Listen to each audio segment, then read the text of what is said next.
ଅତ 63ତମ ଅଧ୍ୟାୟ। ଶ୍ରୀକୃଷ୍ଣଙ୍କ ସହିତ ବାଣାସୁରର ଯୁଦ୍ଧ। ଶ୍ରୀ ଶୁକଦେବ କହିଲେ, ହେ ପରୀକ୍ଷିତ, ଏପଟେ ଅନିରୁଦ୍ଧଙ୍କୁ ଦେଖିବାକୁ ନ ପାଇ ତାଙ୍କର ଘର ଲୋକେ ଓ ଭାଇ ବନ୍ଧୁ ପ୍ରଭୃତି ବହୁ ଖୋଜାଖୋଜି କଲେ। ବର୍ଷ 4 ମାସ ବିତିଗଲା, ତଥାପି ଅନିରୁଦ୍ଧଙ୍କର କୌଣସି ପତ୍ତା ମିଳିଲା ନାହିଁ। ତାଙ୍କ ଘର ଲୋକେ ଏହି ଘଟଣାରେ ଅତ୍ୟନ୍ତ ଚିନ୍ତିତ ହୋଇ ପଡ଼ିଥାନ୍ତି। ଦିନେ ନାରଦ ଆସି ଅନିରୁଦ୍ଧ କିପରି ଶୁଣିଦେଇ ଗଲେ, ସେଠାରେ କିପରି ବାଣାସୁରର ସୈନ୍ୟମାନଙ୍କୁ ହରାଇ ଦେଲେ ଏବଂ ବର୍ତ୍ତମାନ କିପରି ନାଗପାଶରେ ବନ୍ଧା ହୋଇ ଅଛନ୍ତି, ଏ ସମସ୍ତ କଥା କହିଲେ। ତାହା ଶୁଣି ଶ୍ରୀକୃଷ୍ଣଙ୍କୁ ହିଁ ନିଜର ଆରାଧ୍ୟ ଦେବ ବୋଲି ମାନୁଥିବା ଯଦୁବଂଶୀମାନେ ଶୁଣିତ ଉପରେ ଆକ୍ରମଣ କରିବାକୁ ବାହାରି ପଡ଼ିଲେ। ଶ୍ରୀକୃଷ୍ଣ ବଳରାମଙ୍କ ସହିତ ସେମାନଙ୍କର ଅନୁଗାମୀ ପ୍ରଦ୍ୟୁମ୍ନ, ସାତ୍ୟକୀ, ଗଦ, ଶାମ୍ବ, ସାରଣ, ନନ୍ଦ, ଉପନନ୍ଦ, ଭଦ୍ର ଆଦି ବୀରମାନେ 12 ଅକ୍ଷୌଣୀ ସୈନ୍ୟ ଧରି ଯାଇ ବାଣାସୁରର ରାଜଧାନୀ ଘେରାଉ କରିଦେଲେ। ଯଦୁବଂଶୀ ସେନା ତା ନଗରର ଉଦ୍ୟାନ, ପ୍ରାଚୀର, ଗମ୍ବୁଜ, ଅଟ୍ଟାଳିକା ତଥା ସିଂହଦ୍ୱାରକୁ ଭଙ୍ଗାରୁଜା କରିବାରେ ଲାଗିଗଲେଣି ଦେଖି ବାଣାସୁର ଭୀଷଣ ରାଗିଗଲା। ସେ ମଧ୍ୟ 12 ଅକ୍ଷୌଣୀ ସୈନ୍ୟ ଧରି ନିଜ ଗଡ଼ରୁ ବାହାରି ଆସିଲା। ବାଣାସୁର ପକ୍ଷରୁ ସାକ୍ଷାତ ଭଗବାନ ଶିବ ବୃଷଭରାଜ ନନ୍ଦୀ ପିଠିରେ ବସି ପୁତ୍ର କାର୍ତ୍ତିକେୟ ଓ ଗଣମାନଙ୍କ ସହିତ ରଣଭୂମିକୁ ଆସିଲେ ଏବଂ ଶ୍ରୀକୃଷ୍ଣ ବଳରାମଙ୍କ ସହିତ ଯୁଦ୍ଧ ଆରମ୍ଭ କଲେ। ହେ ପରୀକ୍ଷିତ, ସେ ଯୁଦ୍ଧ ଏତେ ଅଦ୍ଭୁତ ଓ ଭୟଙ୍କର ହେଲା ଯେ ଦେଖୁଥିବା ଲୋକଙ୍କର ଲୋମ ଟାଙ୍କୁରି ଉଠିଲା। ଭଗବାନ ଶ୍ରୀକୃଷ୍ଣଙ୍କ ସହିତ ଶିବ ଓ ପ୍ରଦ୍ୟୁମ୍ନଙ୍କ ସହିତ କାର୍ତ୍ତିକେୟ ସଂଗ୍ରାମ କଲେ। ବଳରାମଙ୍କ ସହିତ କୁଭାଣ୍ଡ ଓ ଉପକର୍ଣ୍ଣ ଲଢ଼ିଲେ। ବାଣାସୁରର ପୁଅ ସହିତ ଶାମ୍ବ ଓ ସ୍ୱୟଂ ବାଣାସୁର ସହିତ ସାତ୍ୟକୀ ଯୁଦ୍ଧ କଲେ। ଯୁଦ୍ଧ ଦେଖିବାକୁ ବ୍ରହ୍ମା ଆଦି ବଡ଼ ବଡ଼ ଦେବତା, ଋଷିମୁନି, ସିଦ୍ଧ, ଚାରଣ, ଗନ୍ଧର୍ବ, ଅପ୍ସରା ଏବଂ ଯକ୍ଷମାନେ ନିଜ ନିଜ ବିମାନରେ ଆସି ଆକାଶ ମାର୍ଗରୁ ରୁଣ୍ଡ ହୋଇଗଲେ। ଭଗବାନ ଶ୍ରୀକୃଷ୍ଣ ସାରଙ୍ଗଧନୁରେ ତୀକ୍ଷ୍ଣ ଶରମାନ ମାରି ଶିବଙ୍କର ଭୂତ, ପ୍ରେତ, ପ୍ରମଥ, ଗୁହ୍ୟକ, ଡାକିନୀ, ଜାତୁଧନ, ବେତାଳ, ବିନାୟକ, ମାତୃଗଣ, ପିଶାଚ, କୁଷ୍ମାଣ୍ଡ ଓ ବ୍ରହ୍ମରାକ୍ଷସ ଆଦିଙ୍କୁ ନୟାନ୍ତ କରିଦେଲେ। ପିନାକପାଣି ଶଙ୍କର ମଧ୍ୟ ଭଗବାନ ଶ୍ରୀକୃଷ୍ଣଙ୍କ ଉପରକୁ ନାନା ପ୍ରକାର ଅଗଣିତ ଅସ୍ତ୍ରଶସ୍ତ୍ର ପ୍ରୟୋଗ କଲେ, କିନ୍ତୁ ଶ୍ରୀକୃଷ୍ଣ କୌଣସି ପ୍ରକାର ବିଚଳିତ ନ ହୋଇ ପାଲଟା ଶସ୍ତ୍ରାସ୍ତ୍ର ମାରି ସେସବୁ ଅକାମୀ କରିଦେଲେ। ଭଗବାନ ଶ୍ରୀକୃଷ୍ଣ ବ୍ରହ୍ମାସ୍ତ୍ରକୁ ବ୍ରହ୍ମାସ୍ତ୍ର ଦ୍ୱାରା, ବାୟବାସ୍ତ୍ରକୁ ପର୍ବତାସ୍ତ୍ର ଦ୍ୱାରା, ଅଗ୍ନ୍ୟାସ୍ତ୍ରକୁ ପର୍ଜନ୍ୟାସ୍ତ୍ର ଦ୍ୱାରା ଏବଂ ପାଶୁପତାସ୍ତ୍ରକୁ ନାରାୟଣାସ୍ତ୍ର ଦ୍ୱାରା ଅକାମୀ କରିଦେଲେ। ତାପରେ ସେ ଯୁମ୍ବନାସ୍ତ୍ର ମାରି, ଯାହାଦ୍ୱାରା ମନୁଷ୍ୟକୁ ହାଇ ଉପରେ ହାଇ ଆସେ, ମହାଦେବଙ୍କୁ ମୋହିତ କରିଦେଲେ। ଶିବ ଯୁଦ୍ଧରୁ ବିରତ ହୋଇ ବାରମ୍ବାର ହାଇ ମାରିବାକୁ ଲାଗିଲେ। ଏପରି ଭାବରେ ଶିବଙ୍କ ପ୍ରତିରୋଧରୁ ନିସ୍ତାର ପାଇ ଭଗବାନ ଶ୍ରୀକୃଷ୍ଣ ଏଥର ଗଦା, ତରବାରୀ ଓ ଧନୁର୍ବାଣ ଧରି ବାଣାସୁରର ସେନାକୁ ସଂହାର କରିବା ଆରମ୍ଭ କରିଦେଲେ। ସେପଟେ ପ୍ରଦ୍ୟୁମ୍ନ ଶରବର୍ଷଣ କରି କାର୍ତ୍ତିକେୟଙ୍କୁ ଆହତ କରିଦେଲେ। ତାଙ୍କ ଦେହରୁ ଧାର ଧାର ରକ୍ତ ବୋହିବାରୁ ସେ ମୟୁର ଚଢ଼ି ରଣଭୂମିରୁ ପଳାଇଗଲେ। ବଳରାମ ମୂଷଳ ଆଘାତରେ କୁଭାଣ୍ଡ ଓ ଉପକର୍ଣ୍ଣଙ୍କୁ ଆହତ କରିଦେଲେ। ସେମାନେ ରଣଭୂମିରେ ପଡ଼ିଗଲେ। ଏପରି ଭାବରେ ବାଣାସୁରର ସେନାପତିମାନେ ହତାହତ ହୋଇଯିବାରୁ ତାହାର ସମସ୍ତ ସୈନ୍ୟ ଛତ୍ରଭଙ୍ଗ ଦେଇ ପଳାଇଗଲେ। ଶ୍ରୀକୃଷ୍ଣ ଆଦିଙ୍କ ପ୍ରହାରରେ ସେନା ଛିନ୍ନଭିନ୍ନ ହୋଇ ନଷ୍ଟ ହୋଇଯିବା ଦେଖି ବାଣାସୁର ମନରେ ଭୀଷଣ କ୍ରୋଧ ହେଲା। ସେ ସାତ୍ୟକୀଙ୍କୁ ଛାଡ଼ିଦେଇ ଶ୍ରୀକୃଷ୍ଣଙ୍କୁ ଆକ୍ରମଣ କରିବାକୁ ମାଡ଼ି ଆସିଲା। ହେ ପରୀକ୍ଷିତ, ରଣୋନ୍ମତ୍ତ ବାଣାସୁର ତାର ସହସ୍ର ଭୁଜରେ 500 ଧନୁ ଧରି ଶ୍ରୀକୃଷ୍ଣଙ୍କ ଉପରକୁ ବାଣ ଉପରେ ବାଣ ପ୍ରହାର କରିବାକୁ ଲାଗିଲା, କିନ୍ତୁ ଭଗବାନ ଏକାଥରକେ ତାର ସମସ୍ତ ଧନୁକୁ ଭାଙ୍ଗି ଦେଇ ତାର ସାରଥୀ, ରଥ ତଥା ଅଶ୍ୱମାନଙ୍କ ଧରାଶୟ କରିଦେବା ପରେ ଆନନ୍ଦରେ ଶଙ୍ଖ ବଜାଇଲେ। କୋଟରା ନାମକ ଜଣେ ଦେବୀ ଥିଲେ ବାଣାସୁରର ଧର୍ମମାତା। ସେ ନିଜର ଉପାସକ ପୁତ୍ରର ପ୍ରାଣ ରକ୍ଷା କରିବା ନିମନ୍ତେ ମୁଣ୍ଡର କେଶ ମୁକୁଳା କରି ଉଲଗ୍ନ ହୋଇ ଆସି ଶ୍ରୀକୃଷ୍ଣଙ୍କ ଆଗରେ ଠିଆ ହୋଇଗଲେ। ତାଙ୍କ ଉପରେ ଯେପରି ଦୃଷ୍ଟି ପଡ଼ି ନଯାଏ ସେହି ଉଦ୍ଦେଶ୍ୟରେ ଭଗବାନ ପଛକୁ ମୁହଁ କରି ଅନ୍ୟ ଆଡ଼େ ଚାହିଁ ରହିଲେ। ଏ ସୁଯୋଗରେ ଧନୁ ରହିତ ରଥ ବି ନେଇଯାଇଥିବା ବାଣାସୁର ନିଜ ଗଡ଼କୁ ପଳାଇଗଲା। ସେପଟେ ଭଗବାନ ଶିବ ଯେତେବେଳେ ଦେଖିଲେ ଯେ ତାଙ୍କର ଭୂତମାନେ ଛିନ୍ଛତ୍ର ହୋଇ କିଏ କୁଆଡ଼େ ପଳାଇଲେଣି, ସେତେବେଳେ ସେ ଶ୍ରୀକୃଷ୍ଣଙ୍କୁ ଆକ୍ରମଣ କରିବା ଲାଗି ନିଜର ଜ୍ୱରକୁ ପଠାଇଦେଲେ। ତ୍ରିଶିର ଓ ତ୍ରିପଦଧାରୀ ସେ ମାହେଶ୍ୱର ଜ୍ୱର ଦଶଦିଗକୁ ଦହ୍ୟମାନ କରି ଶ୍ରୀକୃଷ୍ଣଙ୍କ ଆଡ଼କୁ ମାଡ଼ି ଆସିଲା। ସେ ଜ୍ୱର ମାଡ଼ି ଆସୁଥିବା ଦେଖି ତାକୁ ପ୍ରତି ଆକ୍ରମଣ କରିବା ନିମନ୍ତେ ଶ୍ରୀକୃଷ୍ଣ ନିଜର ବୈଷ୍ଣବ ଜ୍ୱରକୁ ପ୍ରେରଣ କରିଦେଲେ। ଫଳରେ ମାହେଶ୍ୱର ଜ୍ୱର ଓ ବୈଷ୍ଣବ ଜ୍ୱରଙ୍କ ଭିତରେ ଯୁଦ୍ଧ ଲାଗିଗଲା। ଶେଷରେ ବୈଷ୍ଣବ ଜ୍ୱରର ତେଜରେ ପୀଡ଼ିତ ହୋଇ ମାହେଶ୍ୱର ଜ୍ୱର ଭୟରେ ଚିତ୍କାର କରିବାକୁ ଲାଗିଲା, କିନ୍ତୁ ତାକୁ କେହି ତ୍ରାଣ କରି ନ ପାରିବାରୁ ସେ କରପତ୍ର ଯୋଡ଼ି ଭଗବାନ ଶ୍ରୀକୃଷ୍ଣଙ୍କୁ ଶରଣ ଦେବାକୁ ପ୍ରାର୍ଥନା କଲା। ମହେଶ୍ୱର ଜ୍ୱର କହିଲା, ହେ ପ୍ରଭୁ, ଆପଣଙ୍କ ଶକ୍ତି ଅନନ୍ତ। ଆପଣ ହେଉଛନ୍ତି ବ୍ରହ୍ମାଦି ଈଶ୍ୱରମାନଙ୍କ ମଧ୍ୟ ପରମ ମହେଶ୍ୱର। ଆପଣ ସମସ୍ତଙ୍କର ଆତ୍ମା ଓ ସର୍ବସ୍ୱରୂପ। ଆପଣ ଅଦ୍ୱିତୀୟ, ନିରଞ୍ଜନ ଓ ଜ୍ଞାନ ସ୍ୱରୂପ। ଆପଣ ସଂସାରର ଉତ୍ପତ୍ତି, ସ୍ଥିତି ଓ ସଂହାରର କାରଣ। ଶ୍ରୁତିମାନଙ୍କ ଦ୍ୱାରା ଆପଣଙ୍କର ହିଁ ବର୍ଣ୍ଣନ ଓ ଅନୁମାନ କରାଯାଏ। ଆପଣ ହେଉଛନ୍ତି ବିକାର ଶୂନ୍ୟ ସ୍ୱୟଂ ବ୍ରହ୍ମ। ମୁଁ ଆପଣଙ୍କୁ ପ୍ରଣାମ କରୁଛି। କାଳ, ଦୈବ ଅର୍ଥାତ୍ ପ୍ରାରବ୍ଧ, କର୍ମ, ଜୀବ, ସ୍ୱଭାବ, ସୂକ୍ଷ୍ମଭୂତ ସୂକ୍ଷ୍ମଭୂତ ଶରୀର ସୂତ୍ରାତ୍ମା ପ୍ରାଣ ଅହଙ୍କାର ଏକାଦଶ ଇନ୍ଦ୍ରିୟ ପଞ୍ଚଭୂତ ଏସବୁର ସମଷ୍ଟି ବା ଘନ ସଂଯୋଗ ଲିଙ୍ଗ ଶରୀର ଏବଂ ବୀଜ ଅଙ୍କୁର ନ୍ୟାୟରେ ସେଥିରୁ କର୍ମ ଓ କର୍ମରୁ ପୁଣି ଲିଙ୍ଗ ଶରୀର ଉତ୍ପତ୍ତି ରୂପକ ଏଇ ଯେଉଁ ଲୀଳା ଚାଲିଛି ଏସବୁ ହେଉଛି ଆପଣଙ୍କର ହିଁ ମାୟା। କିନ୍ତୁ ଆପଣ ହେଉଛନ୍ତି ସମ୍ପୂର୍ଣ୍ଣ ମାୟାତୀତ। ଆପଣଙ୍କ ଶରଣାଗତ ହେଲେ ମାୟା କଟିଯାଏ। ତେଣୁ ମୁଁ ଆପଣଙ୍କୁ ଶରଣ ଗ୍ରହଣ କରୁଛି।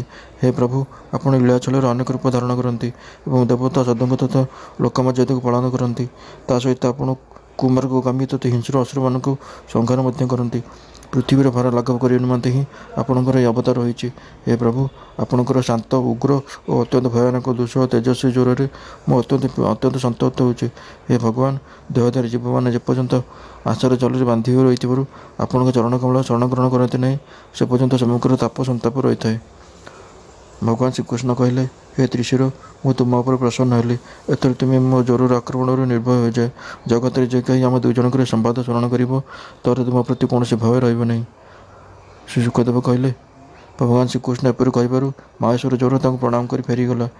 ଏ ଭିତରେ ରଥରେ ଆରୂଢ଼ ହୋଇ ବାଣାସୁର ଶ୍ରୀକୃଷ୍ଣଙ୍କ ସହିତ ଯୁଦ୍ଧ କରିବାକୁ ପୁଣି ଆସି ପହଞ୍ଚିଗଲା। ହେ ପରୀକ୍ଷିତ, ବାଣାସୁର ତାର ସହସ୍ର ଭୁଜରେ ନାନା ପ୍ରକାର ଶସ୍ତ୍ର ଧରିଥାଏ। ତେଣୁ ଅତ୍ୟନ୍ତ କ୍ରୋଧପରବଶ ହୋଇ ସେ ଚକ୍ରପାଣି ଭଗବାନଙ୍କ ଉପରେ ବାଣ ବର୍ଷା କରିବାକୁ ଲାଗିଲା। ବାଣାସୁର ଏପରି ବାଣବୃଷ୍ଟି କରିବାର ଦେଖି ଭଗବାନ ଶ୍ରୀକୃଷ୍ଣ ତୀକ୍ଷ୍ଣଧାର ଚକ୍ରରେ ତାର ଭୁଜଗୁଡ଼ିକ ଗଛର ଛୋଟ ଡାଳକୁ କାଟିବା ଆରମ୍ଭ କରିଦେଲେ।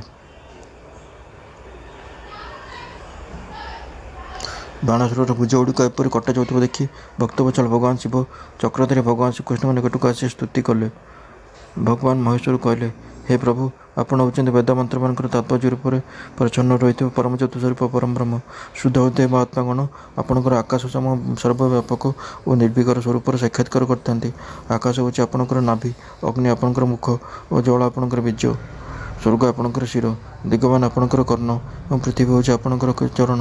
ଚନ୍ଦ୍ରମା ହେଉଛି ଆପଣଙ୍କର ମନ, ସୂର୍ଯ୍ୟ ଆପଣଙ୍କର ନେତ୍ର ଏବଂ ମୁଁ ଅର୍ଥାତ୍ ଶିବ ହେଉଛି ଆପଣଙ୍କର ଅହଙ୍କାର। ସମୁଦ୍ର ହେଉଛି ଆପଣଙ୍କର ଉଦର ଏବଂ ଇନ୍ଦ୍ର ଆପଣଙ୍କର ଭୁଜ। ଧନ୍ୟ ତୃଣ ହେଉଛି ଆପଣଙ୍କର ଲୋମ, ମେଘ ଆପଣଙ୍କର କେଶ ଓ ବ୍ରହ୍ମା ବୁଦ୍ଧି, ପ୍ରଜାପତି ଆପଣଙ୍କର ଲିଙ୍ଗ ଓ ଧର୍ମ ଆପଣଙ୍କର ହୃଦୟ। ଏପରି ଭାବରେ ସମସ୍ତ ଲୋକ ଓ ଲୋକାନ୍ତର ସହିତ ଯାହାଙ୍କର ଶରୀରର ବିଭିନ୍ନ ଅଙ୍ଗକୁ ତୁଳନା କରାଯାଏ ଆପଣ ହେଉଛନ୍ତି ସେ ପରମ ପୁରୁଷ। ହେ ଅଖଣ୍ଡ ଜ୍ୟୋତିସ୍ୱରୂପ ପରମାତ୍ମା, ଆପଣଙ୍କର ଅବତାର ଧର୍ମର ସୁରକ୍ଷା ଓ ସଂସାରର ଅଭ୍ୟୁଦୟ ତଥା ଅଭିବୃଦ୍ଧି ନିମନ୍ତେ ହୋଇଛି। ଆମେ ସମସ୍ତେ ଆପଣଙ୍କ ପ୍ରଭାବ ଦ୍ୱାରା ପ୍ରଭାବିତ ହୋଇ ସପ୍ତଭୁବନ ପାଳନ କରୁଛୁ। ଆପଣ ହେଉଛନ୍ତି ସ୍ୱଜାତୀୟ, ବିଜାତୀୟ ଓ ସ୍ୱଜାତୀୟ ଭେଦରୁ ରହିତ ଅଦ୍ୱିତୀୟ ଆଦିପୁରୁଷ। ଆପଣ ମାୟାବୃତ, ଜାଗ୍ରତ, ସ୍ୱପ୍ନ ଓ ସୁଷୁପ୍ତି ଅବସ୍ଥାରେ ସାକ୍ଷୀ ରୂପେ ରହନ୍ତି ତଥା ଆପଣ ଏସବୁର ଅତୀତ ତୁରୀୟ ତତ୍ତ୍ୱ ମଧ୍ୟ ଅଟନ୍ତି। ଆପଣ ହେଉଛନ୍ତି ସ୍ୱୟଂ ପ୍ରଭୁ, ଅଦ୍ୱିତୀୟ ଓ ଆଦିପୁରୁଷ। ଆପଣ ସବୁରି କାରଣ, କିନ୍ତୁ ଆପଣଙ୍କର କୌଣସି କାରଣ ନାହିଁ। ଆପଣ ସବୁରି ନିୟନ୍ତା। ଏପରି ହୋଇ ମଧ୍ୟ ତିନି ଗୁଣରେ ବିଭିନ୍ନ ବିଷମତାକୁ ପ୍ରକାଶ କରିବା ନିମନ୍ତେ ଆପଣ ହିଁ ନିଜର ମାୟା ଦ୍ୱାରା ଦେବତା, ପଶୁ, ପକ୍ଷୀ, ମନୁଷ୍ୟ ଆଦିକୁ ସୃଷ୍ଟି କରି ସେସବୁର ଭିନ୍ନ ଭିନ୍ନ ରୂପରେ ପ୍ରକାଶିତ ହୁଅନ୍ତି। ହେ ପ୍ରଭୁ, ସୂର୍ଯ୍ୟ ଯେପରି ନିଜର ଛାୟା ମେଘ ଦ୍ୱାରା ଢାଙ୍କି ହୋଇଯାଆନ୍ତି ଏବଂ ସେ ମେଘକୁ ବିଭିନ୍ନ ରୂପକୁ ପ୍ରକାଶିତ ତଥା ଆଲୋକିତ କରନ୍ତି, ଠିକ୍ ସେହିପରି ଆପଣ ସ୍ୱୟଂ ପ୍ରକାଶ ଅର୍ଥାତ୍ ସ୍ୱୟଂ ପ୍ରଭୁ ହୋଇ ମଧ୍ୟ ଗୁଣ ଦ୍ୱାରା ଆବୃତ ହୋଇଗଲା ପରେ ବଦ୍ଧ ହୁଅନ୍ତି ଏବଂ ସମସ୍ତ ଗୁଣ ତଥା ଗୁଣାଭିମାନୀ ଜୀବମାନଙ୍କୁ ପ୍ରକାଶିତ କରନ୍ତି। ବାସ୍ତବରେ ଆପଣ ହେଉଛନ୍ତି ଅନନ୍ତ। ହେ ଭଗବାନ, ଆପଣଙ୍କ ମାୟାରେ ମୋହିତ ହୋଇ ଲୋକେ ସ୍ତ୍ରୀ, ପୁତ୍ର, ଦେହ, ଗେହ ଆଦି ପ୍ରତି ଆସକ୍ତ ହୋଇଯାନ୍ତି ଏବଂ ପରିଣାମବଶତଃ ଅପାର ଦୁଃଖ ସାଗରରେ ଉବୁଟବୁ ହୁଅନ୍ତି। ପ୍ରାଣୀମାନଙ୍କୁ ଆପଣ ଅତ୍ୟନ୍ତ କୃପା କରି ମନୁଷ୍ୟ ଶରୀର ଦେଇଛନ୍ତି। ଯେଉଁ ମନୁଷ୍ୟ ପର ଶରୀର ପାଇ ମଧ୍ୟ ନିଜର ଇନ୍ଦ୍ରିୟମାନଙ୍କ ବଶରେ ରଖେ ନାହିଁ ଏବଂ ଆପଣଙ୍କ ପାଦ ପଙ୍କଜରେ ଆଶ୍ରୟ ନିଏ ନାହିଁ, ତାର ଜୀବନ ଅତ୍ୟନ୍ତ ଶୋଚନୀୟ। ସେ ବାସ୍ତବରେ ନିଜେ ହିଁ ନିଜକୁ ଠକେ। ହେ ପ୍ରଭୁ, ଆପଣ ହେଉଛନ୍ତି ସମସ୍ତ ପ୍ରାଣୀଙ୍କର ଆତ୍ମା, ସବୁରି ପ୍ରିୟତମ ଓ ଈଶ୍ୱର। ଯେ ଆପଣଙ୍କୁ ଛାଡ଼ି ଅନାତ୍ମା, ଦୁଃଖରୂପ ଏବଂ ତୁଚ୍ଛ ବିଷୟ ଭୋଗରେ ସୁଖ ଅଛି ଭାବି ବିଷୟ ପଛରେ ଧାଇଁ ସେ ମୂର୍ଖ ଜାଣନ୍ତୁ ଅମୃତ ଛାଡ଼ିଦେଇ ବିଷ ପାନ କରେ। ମୁଁ ବ୍ରହ୍ମା, ସକଳ ଦେବତା ଏବଂ ସବୁ ବିଶୁଦ୍ଧଚିତ୍ତ ମୁନି ଋଷି ଆମେ ସମସ୍ତେ ହେଉଛୁ ସକଳ ପ୍ରକାରେ ଏବଂ ସର୍ବାତ୍ମ ଭାବରେ ଆପଣଙ୍କର ଶରଣାଗତ। କାରଣ ଆପଣ ହିଁ ଆମର ଆତ୍ମା, ପ୍ରିୟତମ ଓ ଈଶ୍ୱର। ଆପଣ ହିଁ ଜଗତର ଉତ୍ପତ୍ତି, ସ୍ଥିତି ଓ ପ୍ରଳୟର କାରଣ। ଆପଣ ହେଉଛନ୍ତି ସମସ୍ତଙ୍କ ପ୍ରତି ସମ, ପରମ ଶାନ୍ତ, ସମସ୍ତଙ୍କ ସୁହୃଦ, ଆତ୍ମା ଓ ଇଷ୍ଟଦେବ। ଆପଣ ଏକ ପ୍ରଭୁ। ଆପଣ ଏକ ଅଦ୍ୱିତୀୟ ଏବଂ ଜଗତର ଆଧାର ତଥା ଅଧିଷ୍ଠାନ। ହେ ପ୍ରଭୁ, ସଂସାରରୁ ମୁକ୍ତ ହେବା ନିମନ୍ତେ ଆମେ ସମସ୍ତେ ଆପଣଙ୍କୁ ଭଜନ କରୁଛୁ। ହେ ଦେବ, ଏ ବାଣାସୁର ହେଉଛି ମୋର ପରମ ପ୍ରିୟ କୃପାପାତ୍ର ଓ ଦେବସେବକ। ମୁଁ ଏହାକୁ ଅଭୟ ଦାନ କରିଛି। ହେ ପ୍ରଭୁ, ଏହାର ପ୍ରପିତାମହ ପ୍ରହ୍ଲାଦକୁ ଯେପରି ଆପଣ କୃପାପ୍ରସାଦ ପ୍ରଦାନ କରିଥିଲେ, ଏହାକୁ ମଧ୍ୟ ସେହିପରି କୃପାପ୍ରସାଦ ଦ୍ୱାରା ଅନୁଗୃହୀତ କରନ୍ତୁ। ଭଗବାନ ଶ୍ରୀକୃଷ୍ଣ କହିଲେ, ଭଗବାନ, ଆପଣଙ୍କ କଥା ମାନି ଆପଣଙ୍କ ଇଚ୍ଛା ଅନୁଯାୟୀ ମୁଁ ଏହାକୁ ନିର୍ଭୟ କରିଦେଉଛି। ଆପଣ ବାଣାସୁର ବିଷୟରେ ଯାହା ନିର୍ଦ୍ଧାରିତ କରିଛନ୍ତି ମୁଁ ତାହାକୁ ଅନୁମୋଦନ କରୁଛି। ମୁଁ ଜାଣେ ଯେ ବାଣାସୁର ହେଉଛି ବିରୋଚନ ଅର୍ଥାତ୍ ପ୍ରହ୍ଲାଦଙ୍କ ପୁତ୍ରର ନାତି। ଯେହେତୁ ମୁଁ ପ୍ରହ୍ଲାଦଙ୍କୁ ବର ଦେଇଛି ଯେ ମୁଁ ତାଙ୍କ ବଂଶର କୌଣସି ଦୈତ୍ୟକୁ ବଧ କରିବି ନାହିଁ, ତେଣୁ ମୁଁ ଏହାକୁ ବଧ କରୁନାହିଁ। ଏହାର ଗର୍ବ ଚୂର୍ଣ୍ଣ କରିବା ନିମନ୍ତେ ହିଁ ମୁଁ ଏହାର ଭୁଜଗୁଡ଼ିକୁ କାଟିଦେଲି। ଏହାର ବିଶାଳ ସୈନ୍ୟବାହିନୀ ପୃଥିବୀ ନିମନ୍ତେ ଏକ ବିରାଟ ବୋଝ ହୋଇ ରହିଥିଲା, ତେଣୁ ମୁଁ ସେହି ସେନାକୁ ସଂହାର କରିଦେଲି। ବର୍ତ୍ତମାନ ଏହାର ଚାରିଟି ଭୁଜ କଟି ନାହିଁ, ଏତକ ରହିଲା। ଏ ଦୈତ୍ୟ ବାଣାସୁର ଅଜର ଅମର ହୋଇ ରହିବ। ଏ ଆପଣଙ୍କ ପାର୍ଷଦମାନଙ୍କର ମୁଖ୍ୟ ହୋଇ ରହିବ। ଏଥର ଆଉ କାହାରି ପ୍ରତି ଭୟ ରହିବ ନାହିଁ। ଶ୍ରୀକୃଷ୍ଣଙ୍କଠାରୁ ଏପରି ଅଭୟଦାନ ପାଇ ବାଣାସୁର ତାଙ୍କ ପାଖକୁ ଆସିଲା ଏବଂ ତଳେ ମଥା ଲଗାଇ ତାଙ୍କୁ ପ୍ରଣାମ କରିବା ପରେ ଅନିରୁଦ୍ଧଙ୍କୁ ଉଷା ସହିତ ରଥରେ ବସାଇ ଭଗବାନଙ୍କ ନିକଟକୁ ନେଇ ଆସିଲା। ତାପରେ ମହାଦେବଙ୍କୁ ସମ୍ମତି ନେଇ ବସ୍ତ୍ର ଅଳଙ୍କାର ଭୂଷିତ ଉଷା ଓ ଅନିରୁଦ୍ଧଙ୍କୁ ଏକ ଅକ୍ଷୀଣ ସୈନ୍ୟ ସହିତ ଆଗରେ ପଠାଇ ପଛରେ ନିଜେ ଶ୍ରୀକୃଷ୍ଣ ଦ୍ୱାରକା ପ୍ରସ୍ଥାନ କଲେ। ଶ୍ରୀକୃଷ୍ଣ ଆଦିଙ୍କ ଶୁଭାଗମନ ଶୁଣି ଦ୍ୱାରକାର ସାଜସଜ୍ଜା ଆରମ୍ଭ ହୋଇଗଲା। ନଗରର କୋଣେ କୋଣେ ପତାକା ଓ ତୋରଣ ବାନ୍ଧି ଦିଆଗଲା। ବଡ଼ ବଡ଼ ସଡ଼କ ଓ ଛକ ସ୍ଥାନମାନଙ୍କରେ ଚନ୍ଦନ ମିଶ୍ରିତ ସୁଗନ୍ଧ ଜଳ ଛିଞ୍ଚାଗଲା। ନଗରର ନାଗରିକ, ବନ୍ଧୁବାନ୍ଧବ ତଥା ବ୍ରାହ୍ମଣମାନେ ଆଗେଇ ଆସି ଭଗବାନଙ୍କୁ ସ୍ୱାଗତ କରି ପାଛୋଟି ନେଲେ।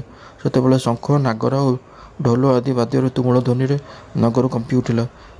ଏପରି ଭାବରେ ଭଗବାନ ଶ୍ରୀକୃଷ୍ଣ ନିଜ ରାଜଧାନୀରେ ପ୍ରବେଶ କଲେ।